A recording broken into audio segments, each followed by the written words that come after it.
Hello, my name is Annette. Welcome to this Monday's Moyo Movement. Each Monday, I show you an exercise that's either designed to release stuckness in the body or to create an activation or a combination of both. And you're utilizing your somatic awareness or your connection to the present moment, feeling and sensation in your body to understand where you are in the present moment, to understand your baseline. And also to really potentially relate the emotional experience contained within our physical body. Today, I'm going to show you an exercise to release the front of the hip.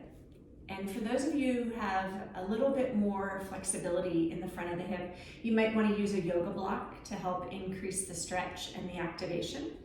And for those of you who don't have as much flexibility right now, you may not need the block at all. You may just be able to lay flat on the floor and get the same effect for where you are in your given baseline. So I'm going to do one side to show you how we go through the exercise. So you're going to come onto your back.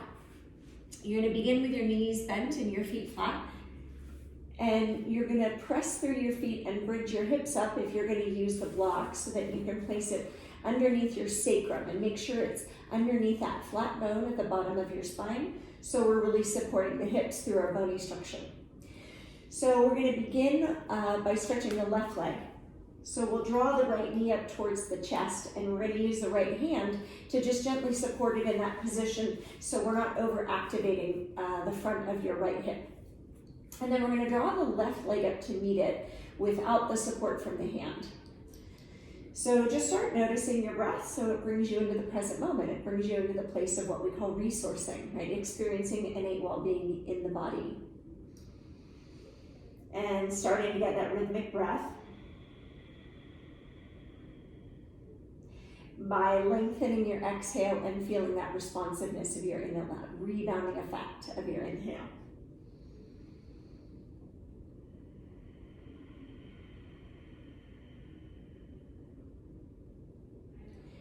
So on your next inhale, we're going to begin to straighten your left leg out at about a 45-degree angle to begin. And you'll feel the activation of the front of the hip. And you're going to lower all the way until you touch that left heel to the floor. Once you arrive, relax the hip completely. Let the front of the hip soften and stretch a bit. And again, for those of you who are on the floor, you may be getting plenty of stretch just through that straightening. If you find you're not and you're on the floor, then it's time to rise up onto a yoga block and see how you can get a little bit more opening there. And then your exhaling breath, you're going to draw the knee back in and you're activating the whole time as you move through space. And then inhale, stretching the leg out and very slowly releasing leg until the heel touches the floor. And then totally relax. And then exhale, knee draws back in. Again, you're using the strength in that left hip to make these moves. And then inhale, straighten the leg, very slowly lower. So you're using the activation in the front of the hip. Once that heel arrives, totally relax. And then exhaling, bringing it back in. We'll do that one more time. And inhale, straightening the leg out, activating the hip to control the lowering of the leg all the way to the floor. Once the heel touches, totally relax.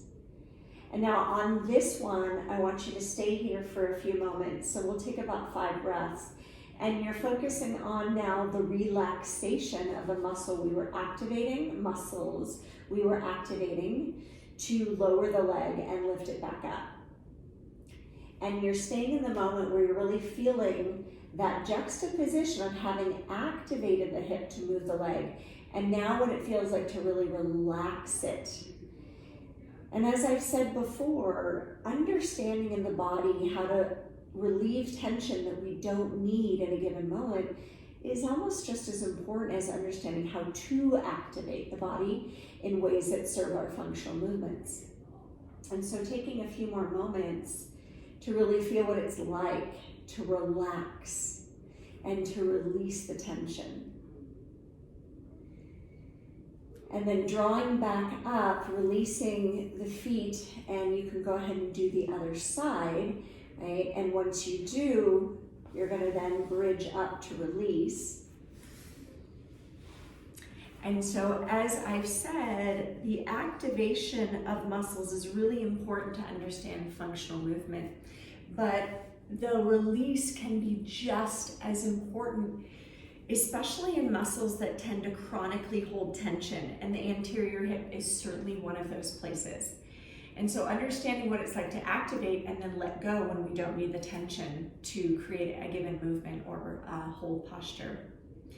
So I invite you to really play around with the sensation. The more you can be in somatic awareness, that really strong felt connection to the experience of sensation in your physical body, it's really profound, because as you discover more and more about where your body's patterns are restricted and where you don't activate well, you'll start to understand when there are times to let things go, let tensions go in the body, so that we don't constantly have overactivation of energy in our body. It's really important to begin to understand.